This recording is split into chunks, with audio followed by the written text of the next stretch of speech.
because the press conference is still going on, we're going to have a small shift in the schedule. My name is Guy Jones, and I'm the Vice President of Operations at AFAP, and I would like to shift to have now the supplier roundtable. And so what I would like to do is to invite my colleague, Sheila Kano, to come up and to convene the panel for what are the key drivers for African expansion for suppliers. And so we ask for you to pardon the slight shift in schedule. And can we give a round of applause for Sheila? Hey, round of applause, thank you. Good afternoon. Did you guys just have a break? I can't hear you. Good afternoon. That is much better. Lovely. So, this morning, let me introduce myself. My name is Sheila Kano. I'm Vice President, Development Cooperation at AFAP. And I've been at AFAP since inception. So it feels very good to see the journey that AFAP has come through to today. It's good to be here in front of all of you, and most welcome. So in the morning session, we've heard about AFAP, what we do. We've heard from government, we've heard from research, we've heard from donors. We've heard about our credit guarantee, the financing. We have suppliers here, we have agro-dealers, we have everybody. But all this we know cannot move without the suppliers, right? All this we've spoken about, be it the finance, be it the distribution, be the suppliers, the manufacturers. Without them, forget about it, right? So let me take the opportunity to call upon the suppliers who are on the panel to please come up. I believe there's been a slight change of some of the names, so for those who know they're on the supplier panel, please come forth. You're most welcome.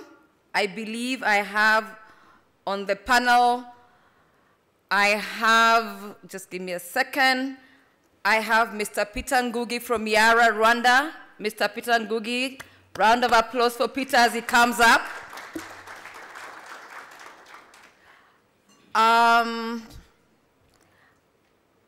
No, this list is not right. Guy, what's on my list? I have an old program, so I stand guided. Thank you. Can I have Mr. Sampath from Indorama? Mr. Sampath, most welcome, Mr. Sampath. Jonathan Atkinson from Marden. Is Jonathan here? Oh, he better be here because this is one program I'm very proud of. Where is he? Yeah, someone grab him because I really need him on this panel. Last but not least, we have Jean-Pierre Kamanzi. Kamanzi, where is Jean-Pierre Kamanzi from Rwanda Fertilizer Company? Most welcome. So today we have Rwanda in the room. We have Yara, which is from Norway. We have Indorama, which is from Nigeria. We have Marden, which is from Saudi and representing Malawi. And last but not least, we have OCP under Rwanda Fertilizer. So we have a good mix of the manufacturers in the room. And these are what we would usually call the big boys in fertilizer, right? Where is Jonathan? He's disappeared. Okay. I'm being asked to take my seat, but I like to stand, particularly since there are very many men seated there, and I'm very into gender. So I'm going to stand, right? Isn't that okay? I thought so.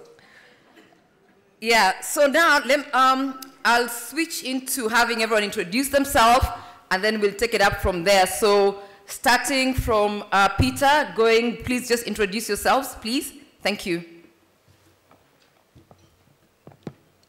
Good morning. Yeah, I'm Peter Gogi. I'm managing Yara business in Rwanda, Burundi, and now DRC. I've been in farm inputs for the last 20 years in East Africa, both from the agrochemicals, seed, and now fertilizers for the last 10 years. Thank you very much. Hi, good morning. My name is Malolan Sampath, and many of you might find my name slightly difficult to pronounce. You can call me Malo, whatever you may choose. My parents were not very intelligent to know that I will be in a multicultural, multiracial environment, so they gave me a very, very tough Indian name to pronounce. Okay. I work for Indorama as the Chief Marketing Officer. Indorama is one of the very large players in the fertilizer business in the world. As far as Africa is concerned, we have the single largest urea train in the entire sub-Saharan Africa. We produce close to around 3 million tons of urea alone in Africa.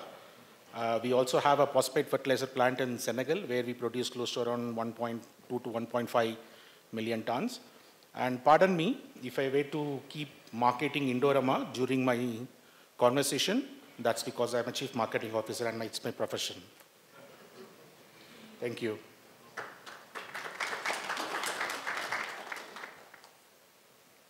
Hello, everyone.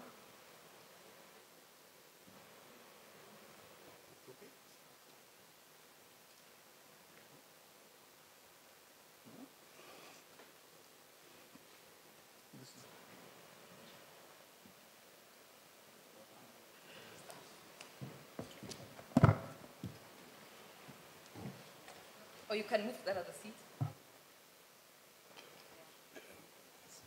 Try that. Hi, everyone. My name is Kamanzi Jean-Pierre. I've been working for a couple of projects that are facilitating smallholder farmers for a decade. And now it's 2 years when I'm with the Rwanda Fertilizer Company, which is a joint venture between the government of Rwanda and OCP Africa. I do sales. I'm happy to share with you some insights.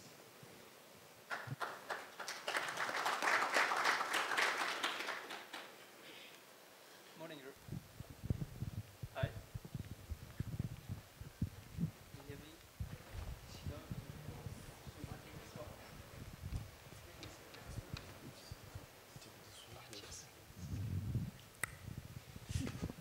Morning, everyone.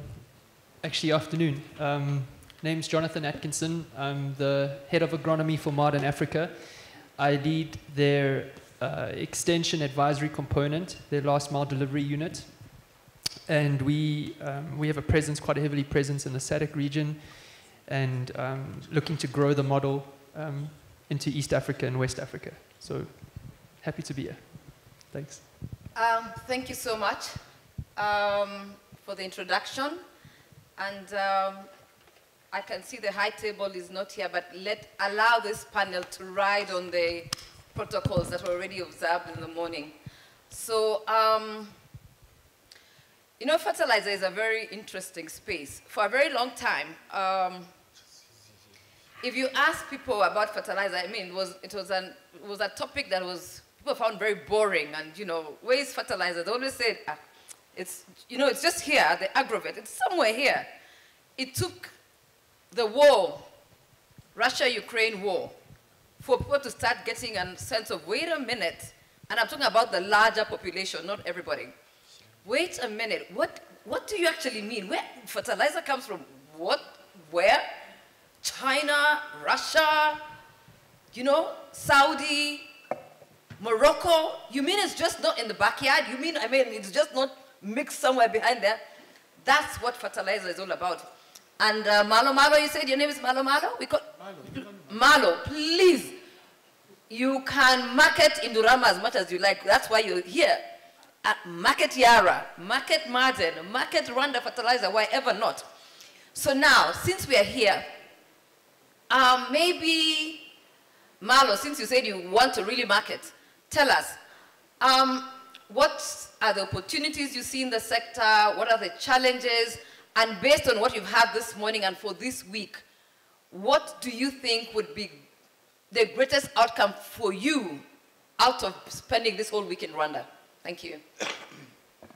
Thanks. So I would definitely do a SWOT analysis of the African fertilizer market, and allow me to keep referring to my notes I have made to my mobile. So starting with the strengths, I think there is a huge demand for fertilizers, right? We might talk about the fertilizer consumption in Africa being as low as 22, 24 kilograms per hectare, but let's not forget the fact that even in 2014, the usage of fertilizers per hectare in Africa was as low as 8 to 9 kgs per hectare, right? But considering that, and in 2024 we are talking about 22 kgs per hectare, it's a huge growth, despite the fact that it still lacks what should be the ideal fertilizer usage of 55 to 60 kgs per hectare, depending upon the soil fertility, the rainfall availability in Africa. I think we have come quite a distance, but however, there is still a huge demand for fertilizers going forward. Africa everybody says that Africa is the future food basket of the world. And I don't think any other continent is more fortunate, more blessed than Africa in terms of the huge abundance of natural resources that this continent has been blessed with, right? So as far as when we talk about natural resources, it's not only about the flora and fauna of the continent, but also in terms of huge natural resources, in terms of the soil resources of potassium, okay, the phosphorus. There is so much amount of mines which have still not been properly excavated. So I see there is a huge abundant natural resources. There has been a fair amount of government support coming in. There has been a fair amount, I think, of support coming in from the NGOs. There has been a very large work being done through the private-public partnership, which again is one of the biggest strengths for the fertilizer market in the Africa. There has been an emerging local production. I share the dais. I'm very, very happy and proud to share the dais with OCP. And OCP is one of the leading players in the fertilizers market in Africa. And Indorama has been very, very active in the African market as well. So there are a lot of other players who are there. While it may not be very apt to call each one of the names, but we have been very, very active in the African continent. So we have seen in the last 10 years, there has been a huge emergence of the local players, and that's very good and supportive of the African fertilizer market.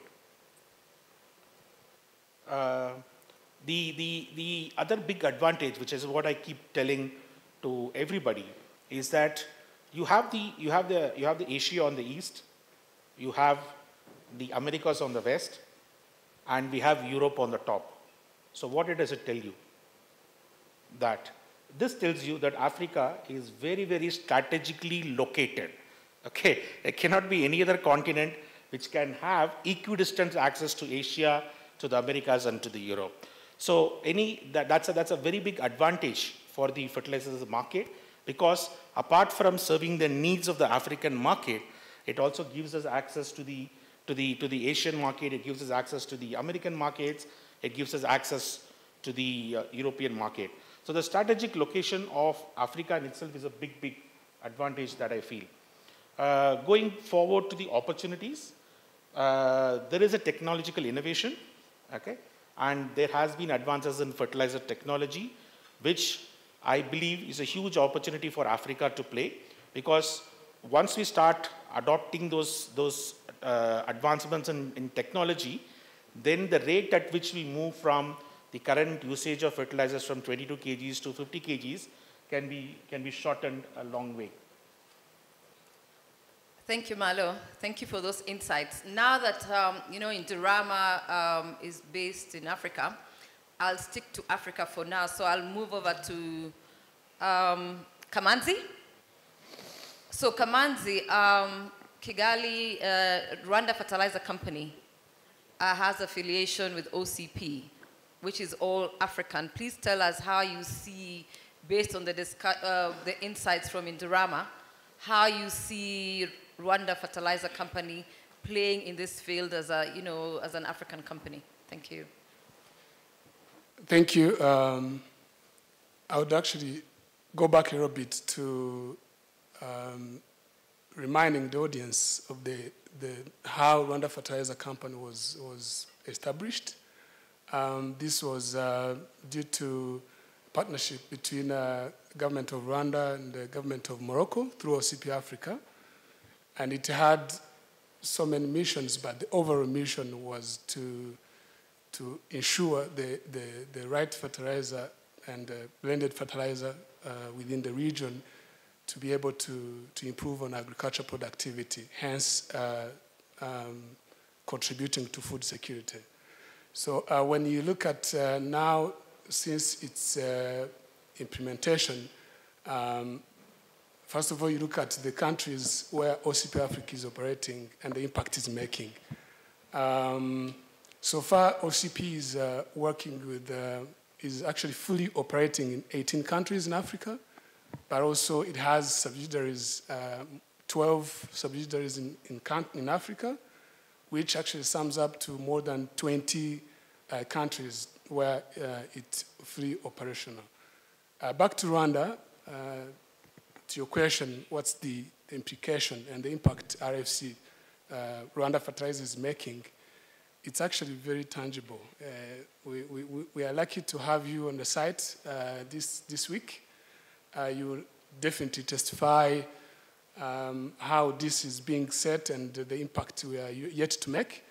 But nevertheless, so far we have, within 2 to 3 years operational, we have a couple of projects ongoing. We have established multiple partners because we believe we can't do this alone. We have a project we call OCP School Lab. Mainly this is to educate farmers, because some of the things we do here in multiple talks and conferences, we talk about coming up with different initiatives, but educating farmers has been a challenge. And that has affected a lot into the implementation phase. So the idea here is to come up with, we have a project ongoing that is helping farmers to come up with the right fertilizer recommendation, but also not only that, we educate them on the application rate per crop and per.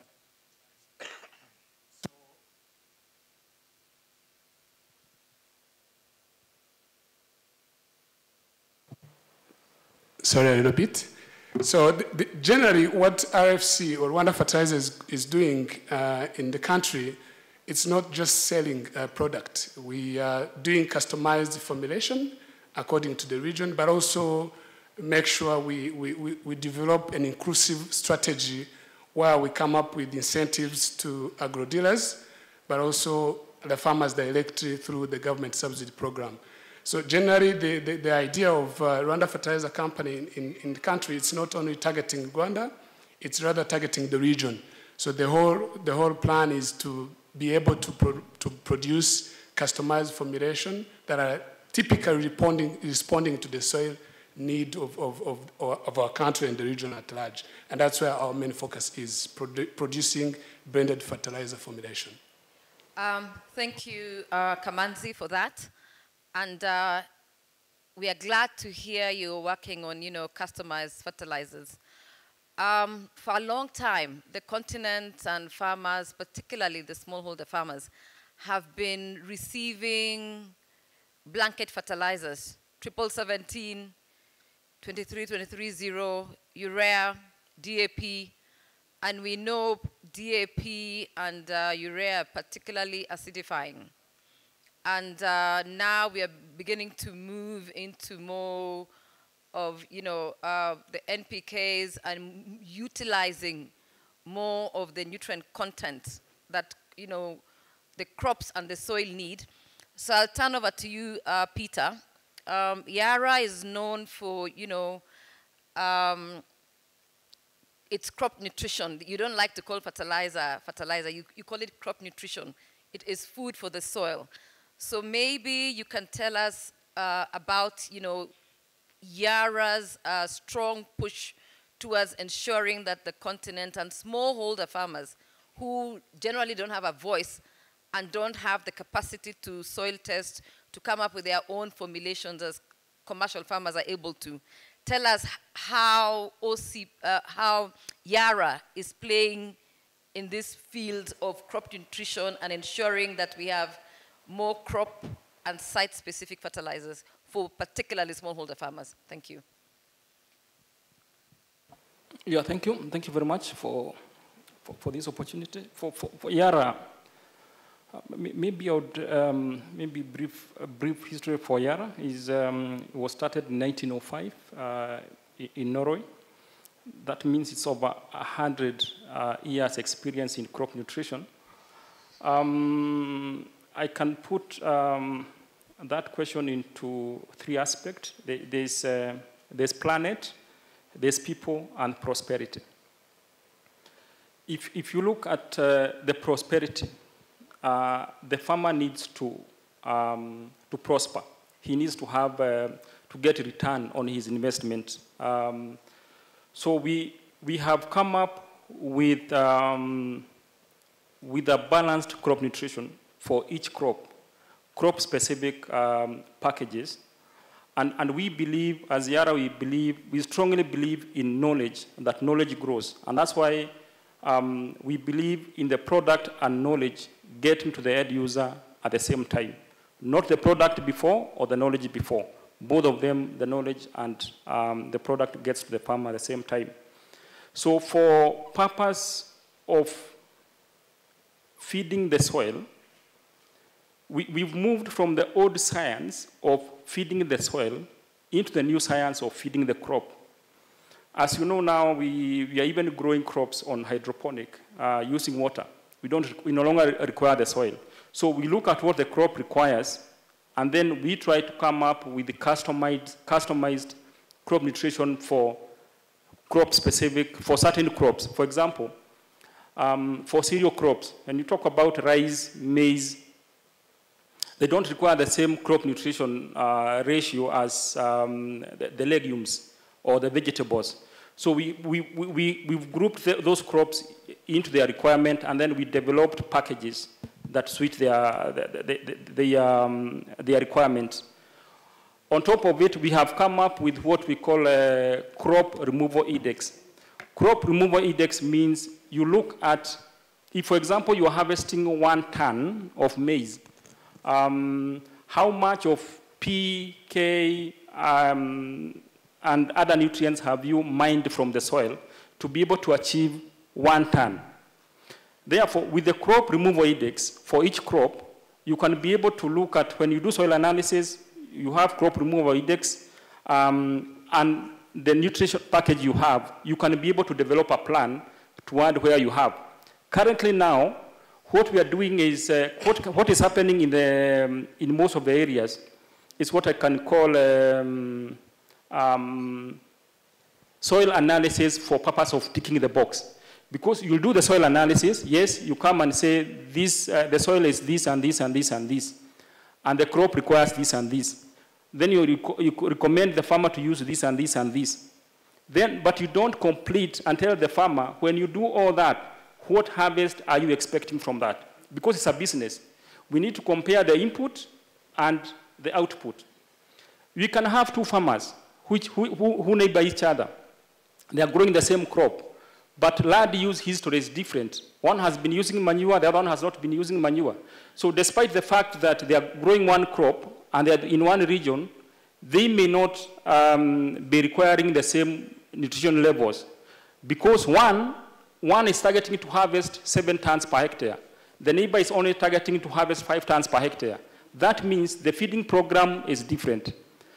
But the challenge we have is, how do you upscale this? Because as a manufacturer, the unit price of selling the product is largely influenced by the scale. If you have a huge volume, then the cost is less. To customize, the challenge now is how do you customize and ensure you scale up? To customize and scaling up is where now the challenge is. Otherwise, for Yara now what we are doing, we have crop-specific nutrition programs, which we have introduced now in Rwanda. And we are taking farmers through a cost-benefit analysis at their home level to see that I used maybe 50,000 Rwanda francs. I'm harvesting this, and then I've generated extra 3 or 4 Rwanda francs from what I invested. Otherwise, if the farmer does not make an extra coin, then next season, that farmer will not come back. Thank you, Peter. Those are very important points. Yield, he spoke about yield. We haven't focused on yield in a long time. Farmers are utilizing so much capital or funds into purchasing inputs. But our yield is still at 2 ton. There's a problem. Our soils have a problem. Are we feeding our soils and the crop as required? Now I had a question for Jonathan, but he says he has a presentation. No. It's nice to have the whole mix. So Jonathan has a presentation, so let us hear the presentation from Jonathan, and then we'll see what to do next. Thank you. Welcome, Jonathan. Thanks, Sheila. Sorry, I must admit, I then must have missed the brief. No. This is an open session. Feel free to present. Hey. All right, so I think, again, I won't get too carried away, but I sort of agree with my peers on the stage that I think, you know, we all operate in the same space, and the space for novelty, I think it's there, but there's also a space for delivering timely and affordable solutions that already exist. And I think that's what the summit shed some light on a few weeks back, is that we don't need to necessarily go back to the drawing board. It's about how do you create something that's fit for purpose. And again, I'll just go through, I want to just pause on 2.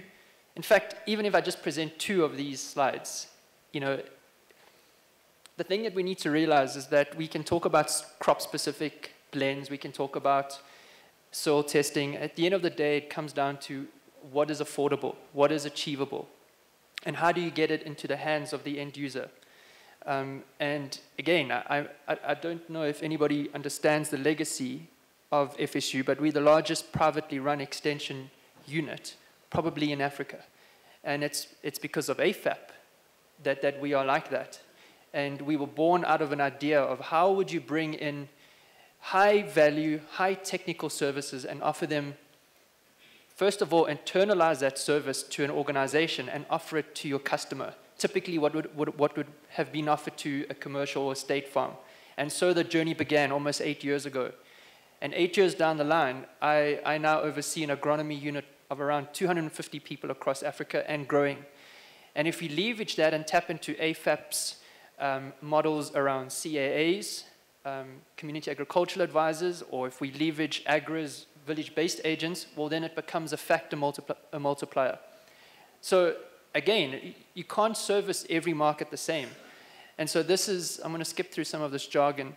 Again, some of this was said.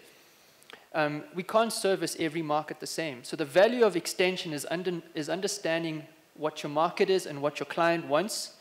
You know, there is a space. If you look at the figures now, between 18 and 20 kgs per hectare of inputs, it's nowhere near what the Abuja Declaration wanted. But to get a tailored blend in costs a bit of money. It costs a bit of premium, something that the end user can't always bear, right? So we have to understand what is the market. Are we tapping into markets that have yet to even understand the benefit of fertilizer? So do we automatically come in at the level of tailored blends and crop-specific blends? Well, of course we'd like that. But that's probably not where their affordability is just yet. So again, FSU is the pulse or the heartbeat of that bridge between a private sector provider, of which I haven't shown you there, but we occupy about 10 to 15% of the continental demand for fertilizer, and that feeds directly. It's a feedback loop. And again, I won't go through any of this. I want to just share this slide with you guys as well. That fertilizer, on a priority list of what it takes, I don't know if you can see that. Apologies if it's not clear. But on the priority list of what it would take to be a successful farmer or to graduate somebody to a successful farmer, you can see that fertilizer rate and source is probably only 11 or 12 on the list.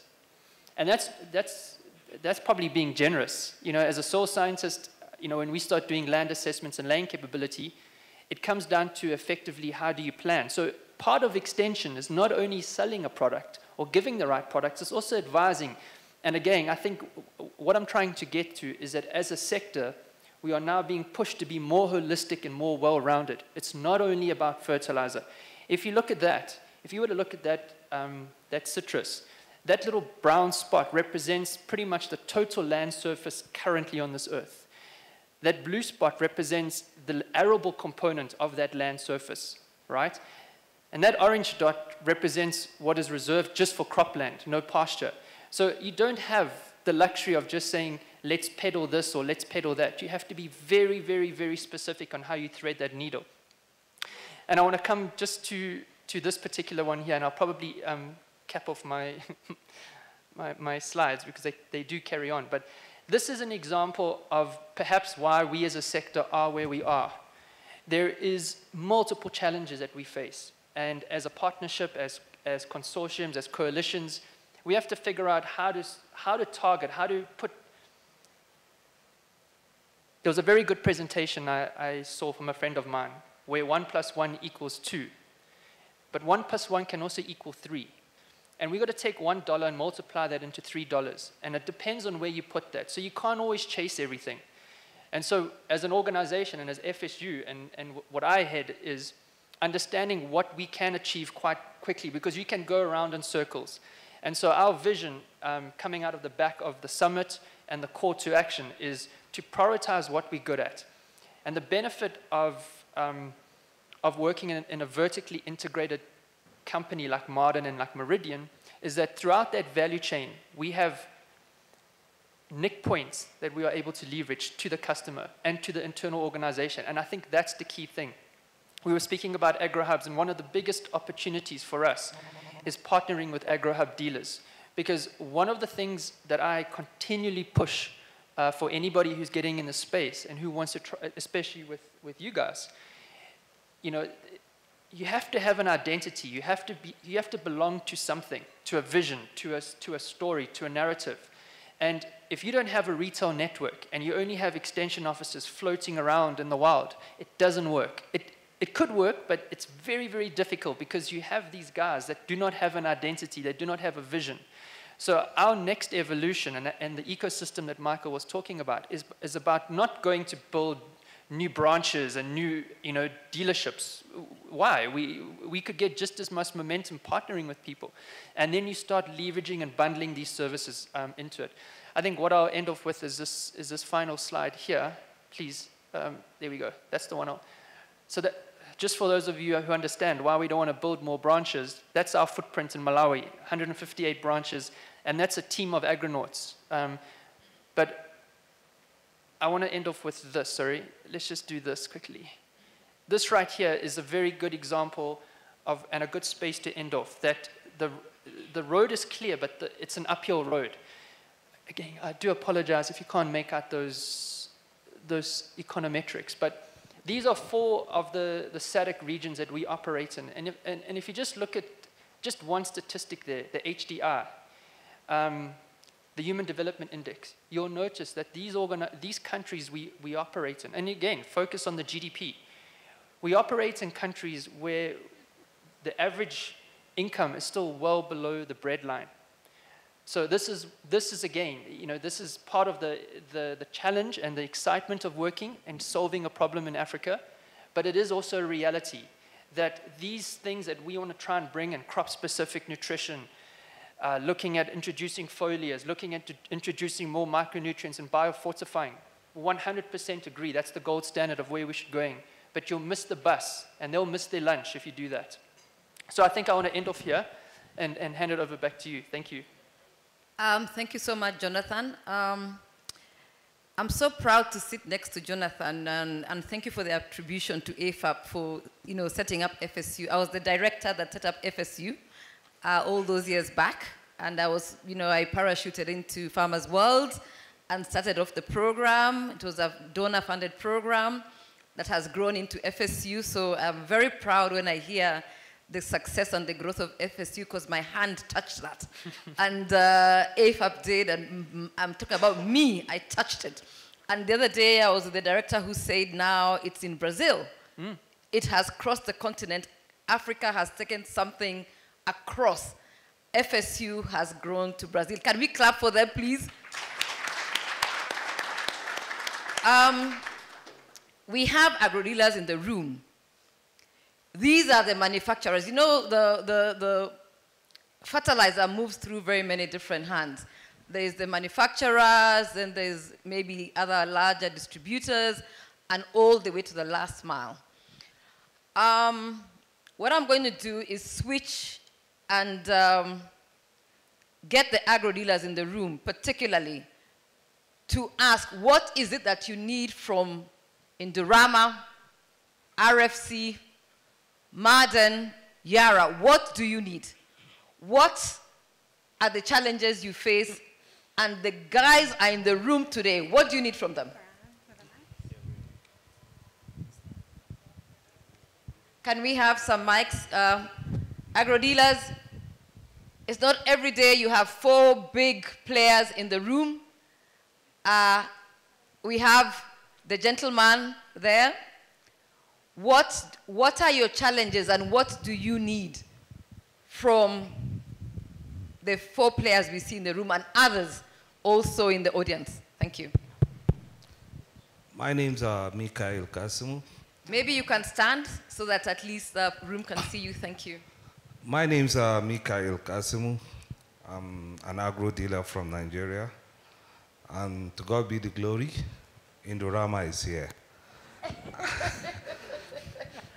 Actually, I've been part of AFAP for the past 5 years. I think you trial the trade guarantee in Nigeria and it doesn't work. Nigeria is a very dynamic market.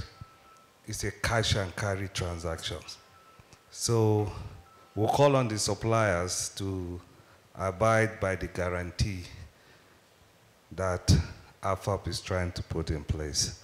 Even though we have a volatile cash policy in Nigeria, but Indorama is here, who is one of our major supplier, and they are doing a good job, even though without challenges. But we want a trade guarantee, most especially to the hub dealers, because agro dealers are not just extension officers, we also provide credit, very good credit, and we also take output from the farmers. So we are the closest to the farmers. So if you empower us, definitely food production will increase in Africa. Thank you very much. Thank you so much. The gentleman from Nigeria is asking for support finance.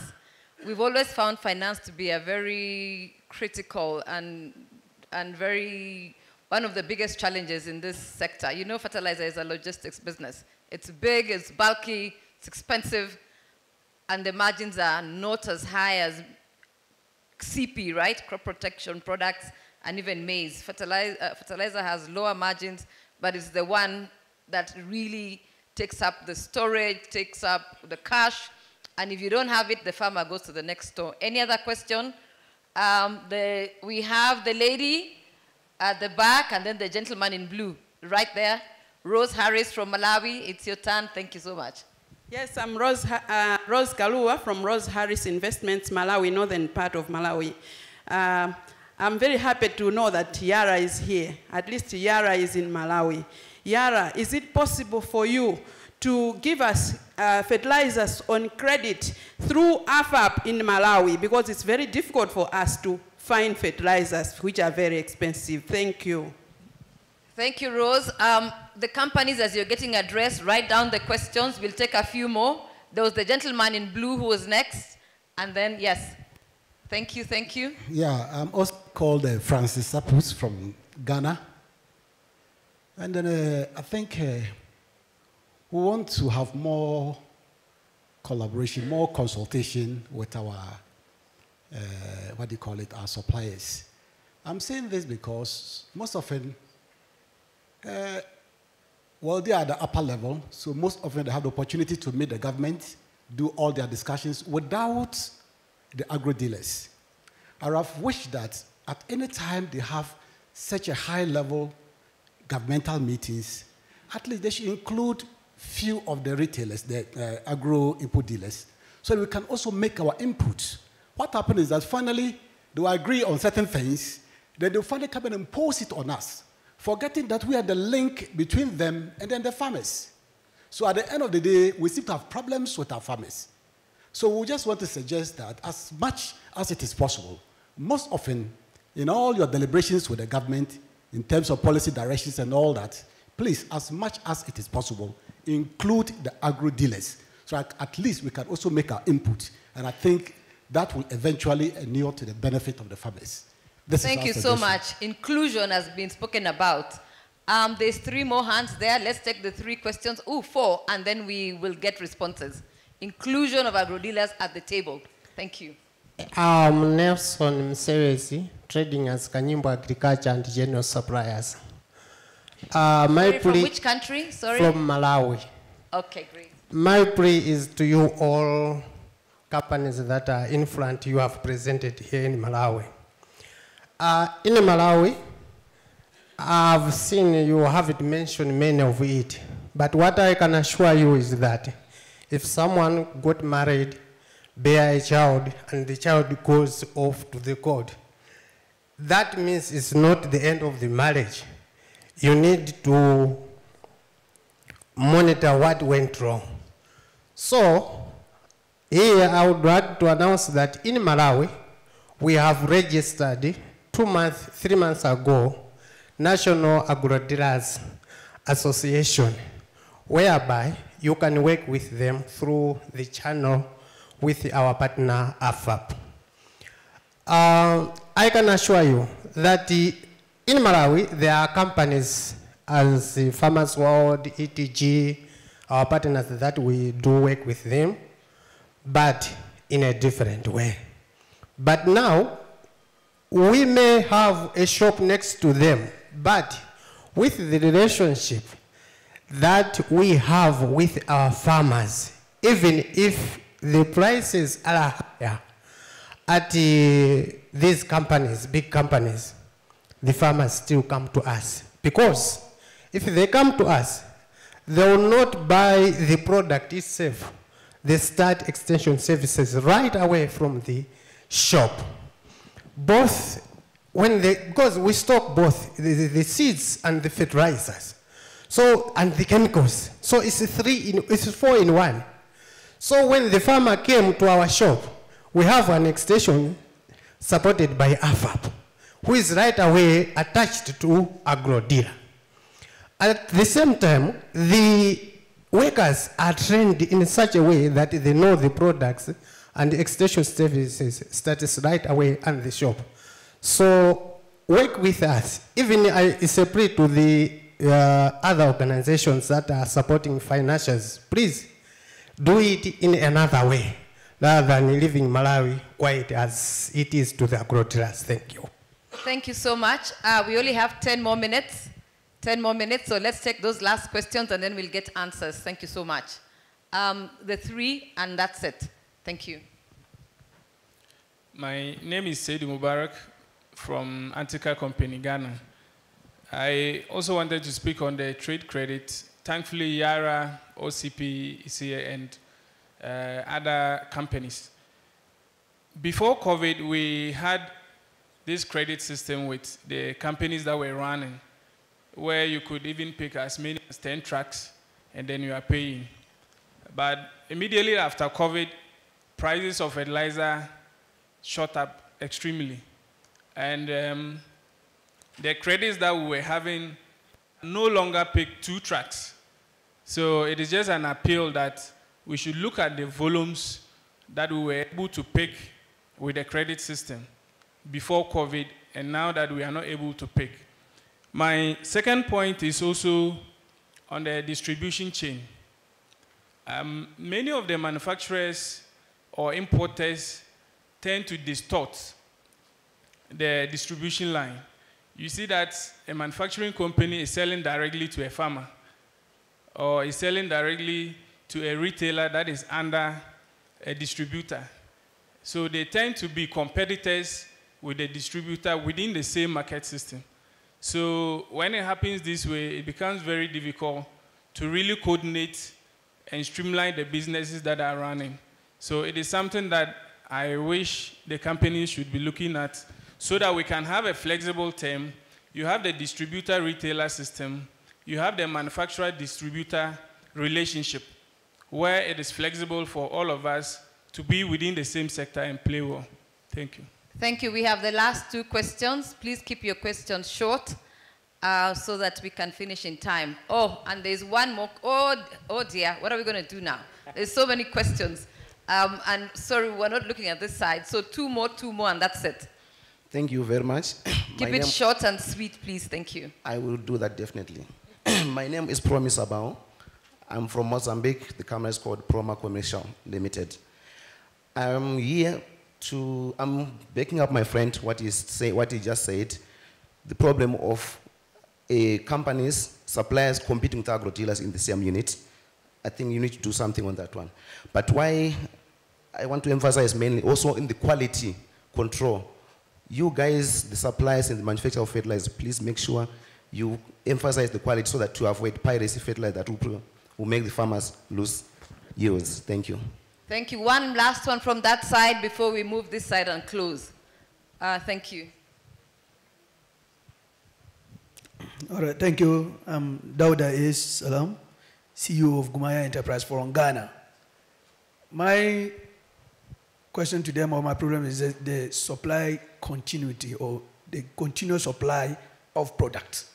If I take Yara, for example, the product will come at the sixth peak that is picking, you want to do, then you go, the stock is finished. So it is very bad. Apart from that, so the continuity is very, very, very important. So that the season, we have only one season, especially the region where I'm coming from, Ghana, at the northern part, is only one season. And therefore, if we miss that season, we are gone. We are now waiting for another 8 months to go into business. And the last one is expansion of the credit date. 15 days, 30 days is not good for us. Thank you. Thank you so much. The last two questions, and then we'll give each of the companies a chance to respond. Thank you.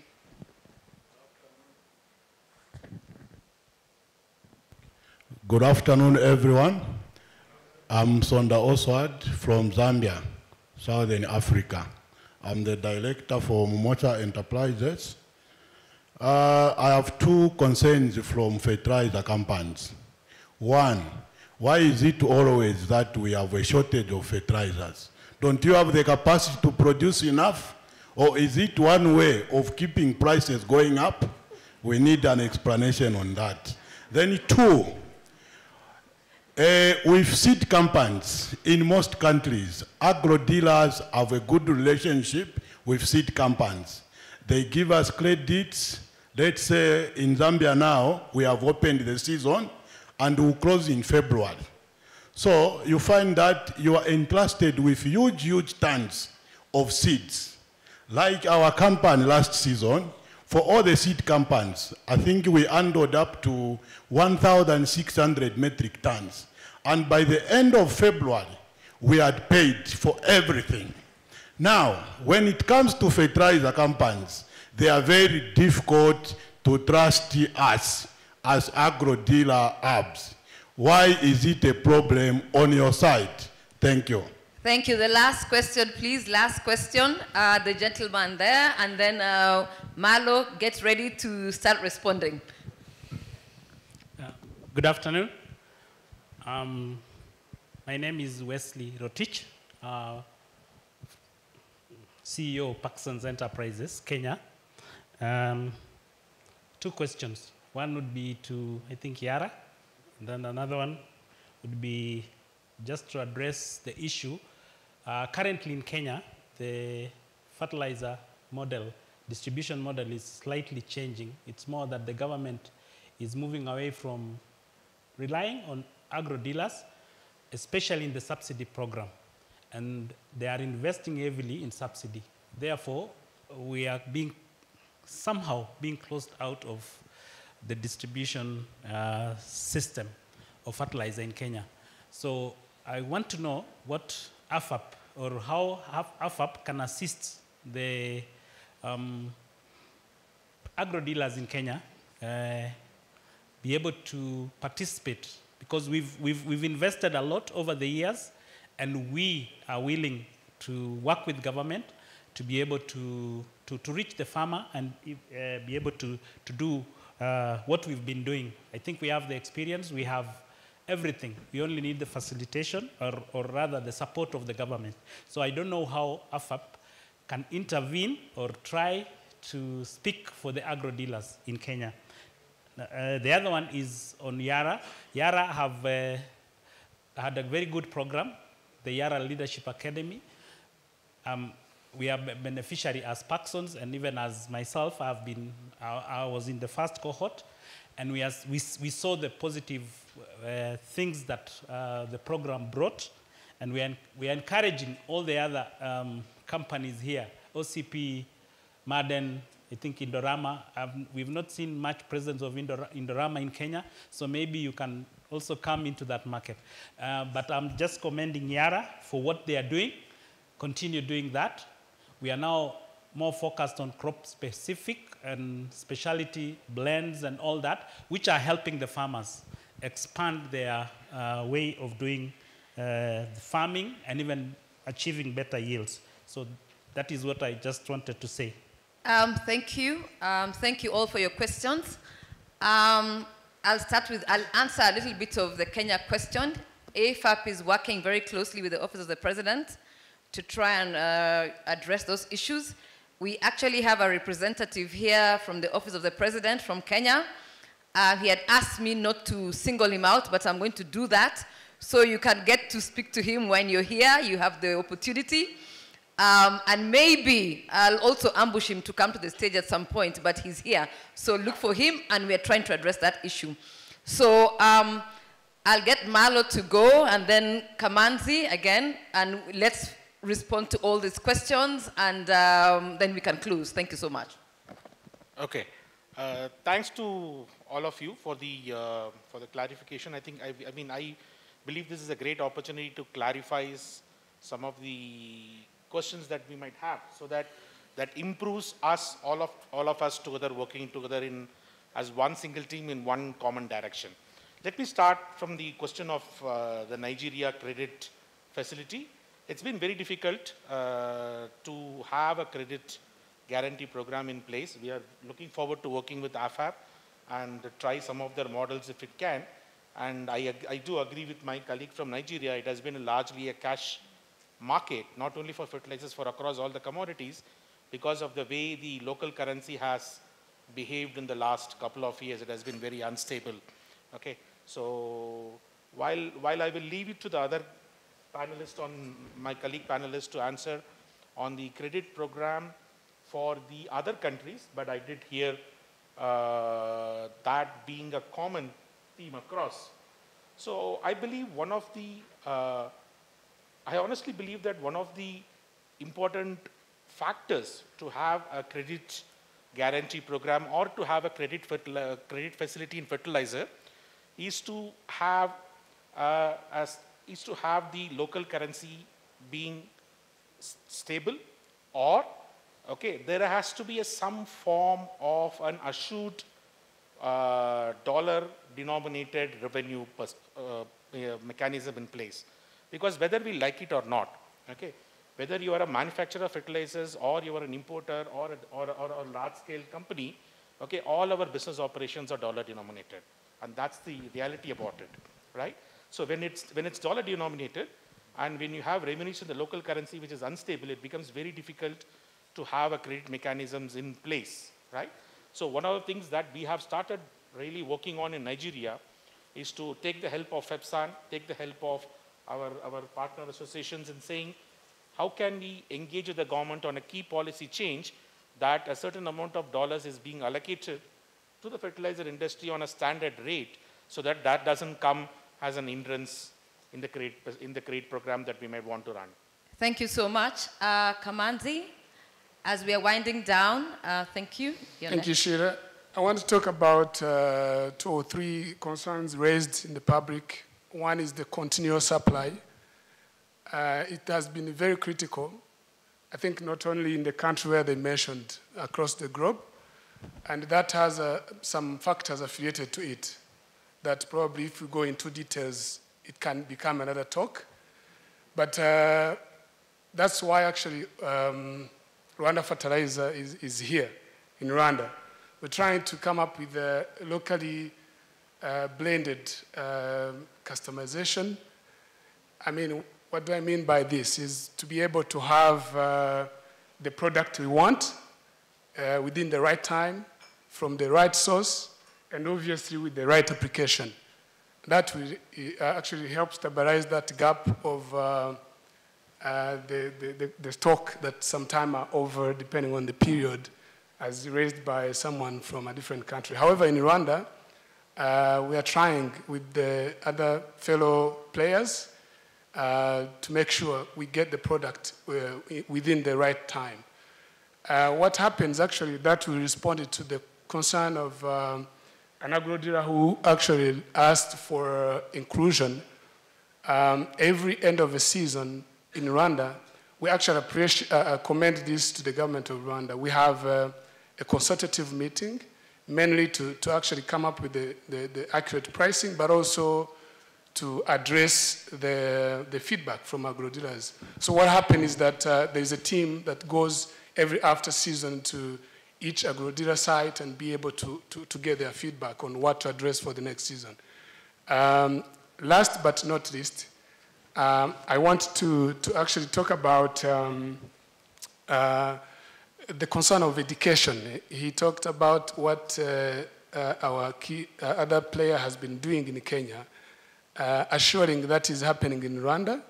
We do not only sell fertilizer, but we educate mainly farmers and involve directly agro dealers, and saying that we have an ongoing program that we are taking agro dealers. We believe these agro dealers are the key pipe where we actually get this water to be fetched to the farmers.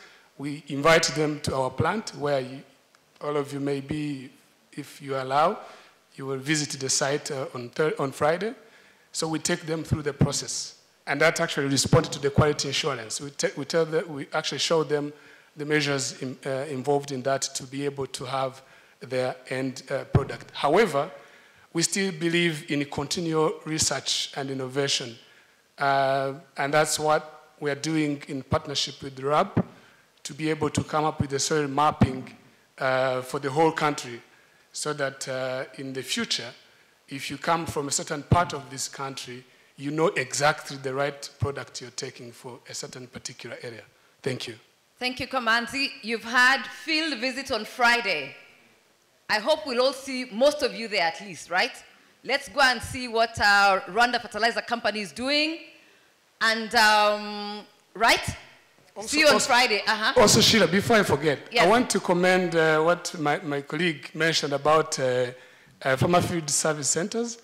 Farmer service centers. It's actually one of the model as RFC. We're also working together with the Hingaunguke, which is a Feed the Future activity under USAID program. We're trying to come up with those centers to be able to even reach in those remote areas to cut off such barriers of accessibility and cost effectiveness. Thank you. We look forward to you inviting AFAP to support you on that. As you've seen, our work started in Malawi, is now in Brazil. So please call upon us and we'll support you. Thank you. Peter, let's hear from Yara. And I think time is not on our side, so let's begin winding down. Thank you so much. Yeah, I'll be very brief. I'll just address the questions raised. One is on quality. For Yara, for those who know Yara, quality is first number one. All our fertilizers are manufactured under ISO standards. We also have approval on International Fertilizer Association. We are approved and we are audited every year. And we meet all the European regulation requirement. And we meet all the countries' regulations where we are working. Like now here we meet all the RSB and RICA regulations. So for Yara, what is written on the bag is what is inside the bag. On our friends in Zambia and also in Ghana and Malawi, I'm going to give you the concerns to Yara, my Yara colleagues in those regions. I also appreciate very much the Paxson Kenya, the leadership program we are having in Kenya. We have two programs. We have one for agro-dealers and for farmers, and we have channel partners program for agro-dealers. For Yara, we believe agro-dealers are very key. We don't compete with our agro-dealers and we don't compete with our retailers. Instead, we try to uplift them so that the farmer is uplifted, agro-dealer is uplifted, distributor is uplifted, and that is the only way Yara can be uplifted. Thank you very much. We hope for the best. Thank you so much, Peter. Last but not least, Jonathan. Yeah, I think it's pretty much been summed up, Sheila. What I would want to say is that please, from the agro-dealer side, please belay any fears or misconceptions that we are working antagonistically with you. You are a key part of our value chain. But there are obviously things that it's just not the place to get into right now. But obviously we work in a regulatory environment. So those who are asking questions around supply and demand or availability, just to put it into context in terms of numbers, our blending capacity in Malawi is around 550,000 metric tons. The demand for Malawi is 350,000. We could provide all the fertilizer, then you're monopoly, right? So that's out the window. Then you have situations where around 55 to 60% of our market in Malawi alone is just for government, right? So everybody else who's waiting in line for that product has to wait in line. And so obviously, like I said, please do not think, and I love the fact that Rwanda Fertilizer Company is opening up the doors, because we don't run Charlie and the Chocolate Factory institutions here where you have to get a golden ticket. We want to be able to show you what the value and life cycle is of getting that product in your hand. It's not what you think it is. It's like Sheila was saying, it's such an underappreciated value chain of getting something, because most of the continents that most of the countries we work in have very limited raw material supply. There's no phosphatic rock, there's no, we got to produce stuff from raw material, from blending it. So we have to bring it in, and that is a large part of this bottleneck. But again, please, don't think that we are not here, we are here to stifle your growth. In the contrary, if you grow, we grow. So we want to be able to make you grow. Help us also work on the regulatory side as well. So yeah, I think I'll leave it at that, but I appreciate the comments. Thank you, Jonathan. I think we've come to the end of our session. But as we do that, I know you've crammed the faces of these guys, because the agro-dealers, I see you had many questions, and I know you have many other questions. So if you have colleagues in the room that you'd like to stand up so that when the agro-dealers are looking for you, they also look for your colleagues, maybe this is the point at which we can ask them to stand up so that they can support you in answering questions that the agro-dealers will have this whole week. Any of your colleagues in the room that can stand up so that even them, they are chased down these corridors this whole week? Are they in the room? No. Yara, Indorama? I preempted a lynching, so I came alone. Obviously, yes. We are here. We are everywhere to support farmers. Stand up, those from RFC, stand up, Indorama, Yara, so that in this week, you can also be lynched or ambushed. Maybe you start with RFC. Okay. RFC, any? There's a... Oh, we can yeah, the number. Okay. So I think we are done for this session. A round of applause for the companies. And, well, you know them. Look for them. Ask them those questions. And let's see how you can benefit from this. Thank you so much.